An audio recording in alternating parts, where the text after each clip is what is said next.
कभी सपने में भी नहीं सोचा था कि जिस भाई ने मेरे पैदा होते ही मुझे अपनी गोद में खिलाया, मैं उसकी जिंदगी की अंतिम यात्रा में उसको कंधा दूंगी। उसी भाई की शहादत की अंतिम सलामी की गूंज आज तक मेरे कानों में गूंजती है। जिस भाई ने मुझे कभी आपके नजदीक तक नहीं आने दिया, उसी भाई को मैंने अपने हाथों से अग्नि दी। जम्मू कश्मीर के पहलगाम आतंकी हमले में मारे गए नौसेना अधिकारी विनय नरवाल के लिए रविवार श्रद्धांजलि सभा का आयोजन किया गया था। इस समारोह में नेवी ऑफिसर विनय नरवाल की बहन सृष्टि भावुक नजर आई। उन्होंने कहा कि पूरा देश मेरे भाई को उनकी वर्दी और बलिदान के लिए जानता है, लेकिन हम उनका परिवार उन्हें दिल से जानते हैं। नौसेना अधिकारी विनय नरवाल की बहन ने कहा, आप सभी की उपस्थिति इस बात का सबूत है कि आप सभी विनय से कितना स्नेह करते हैं। पिछले 12 से 13 दिनों में हमारे घर पर बहुत लोगों का आना जाना हो रहा है, जो कि हमें बहुत हौसला दे रहा है। विनय लेफ्टिनेंट होने से पहले हमेशा मेरा बड़ा भाई रहा है। मैंने कभी नहीं सोचा था कि जिस भाई ने मुझे गोद में खिलाया, मैं उसकी अंतिम यात्रा में उसे कंधा दूंगी। वह आगे कहती है कि जिस भाई ने हमेशा मुझे पटाखों की गूंज से बचा कर रखा, उस भाई की शहादत पर अंतिम सलामी की गूंज मेरे कानों में आज भी गूंजती है। जिस भाई ने मुझे करीब आग के नज़दीक तक नहीं जाने दिया, उस भाई को मैंने अपने हाथों से मुखाग्नि दी।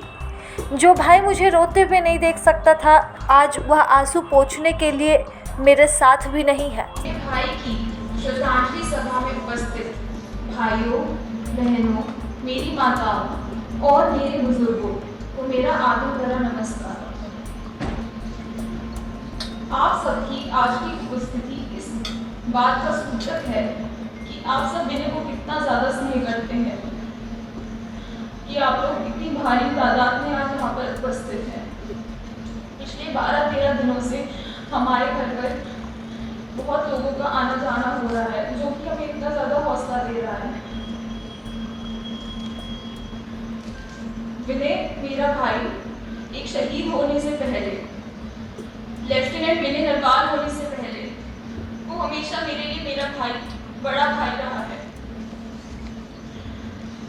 डियर विनय, मेरे भैया, मैंने कभी सपने में भी नहीं सोचा था कि जिस भाई ने मेरे पैदा होते ही मुझे अपनी गोद में खिलाया, मैं उसकी जिंदगी की अंतिम यात्रा में उसको कंधा दूंगी। जिस भाई ने मुझे पटाखों के शोर से हमेशा बचा कर रखा, उसी भाई की शहादत की अंतिम सलामी की गूंज आज तक मेरे कानों में गूंजती है। जिस भाई ने मुझे कभी आपके नजदीक तक नहीं आने दिया, उसी भाई को मैंने अपने हाथों से अग्नि दी। जो भाई मुझे कभी रोता हुआ नहीं देख सकता था, जिसे मुझे रोते देखते उसे रोना आ जाता था, आज मैं रो रही हूँ तो वो है ही नहीं मेरे आंसू चुप कराने के लिए। सच बोलूं तो अभी तक यकीन भी नहीं हुआ है जो हमारे साथ हो गया, कैसे हुआ, क्यों हुआ। शायद परमात्मा की ही मर्जी थी।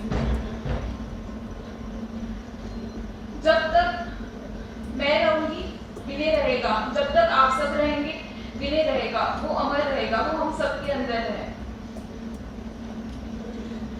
पूरा देश जिसे उसकी वर्दी और शहादत से जानता है, उसे हम सब परिवार वाले उसके दिल से जानते हैं। जितना बड़ा उसका कद था, बस 63 इंचेस, उससे लाख गुना बड़ा उसका दिल था। एक खिलखिलाता सा बचपना था, एक प्यारी सी मुस्कान थी, और हमेशा कुछ बड़ा करने का जुनून था उसके अंदर। मम्मी की जान, पापा का दुलारा, दादू दादी की जीने की वजह, हमारा सब कुछ। ऐसा लगता है मेरे शरीर के अंदर से किसी ने मेरा एक अंग ही अलग कर दिया हो। मुझे अभी एक बात याद आ रही है कि चूरमा उसका फेवरेट डिश होता था। तो जब हम छोटे थे तो माँ जी हमें अपने हाथों से चूरमा बनाकर खिलाती थी। फिर थोड़े बड़े हुए तो भाई मुझे चूरमा बना के खिलाता था, और मैं उसको हमेशा बोलती थी, भाई जब तेरे बच्चे होंगे ना तो मैं उन्हें चूरमा बना के खिलाऊंगी।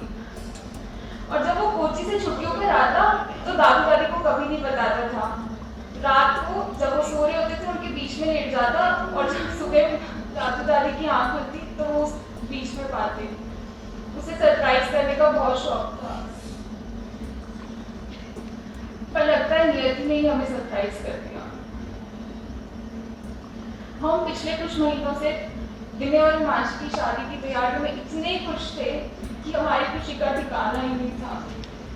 और फिर एक पल में 22 अप्रैल को हमारी जिंदगी पलट गई। जब हम छोटे थे ना तो वो बहुत बार एलओसी पार्कर देखता था। It was one of his favourite movies. और वो ना ऐसे मुझे बोल देता था कि सृष्टि तेरा भाई भी ना एक दिन ऐसे तिरंगे में लिपटा हुआ आएगा, और मुझे बहुत डांटती थी।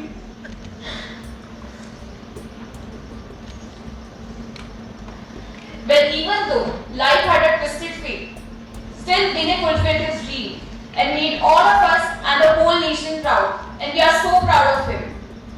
I know अभी हमारी सबकी आंखों में नमी है, लेकिन मुझे इतना यकीन है कि आने वाले वक्त में हम जब भी विनय को याद करेंगे, तब हमारे चेहरे पर एक प्यारी सी मुस्कान आएगी। जैसे वो मुझको हमेशा बोलता था, छोटे, it's all about the perspective. भले ही आज वो दुनिया में नहीं है, पर वो हमारे अंदर है, सबके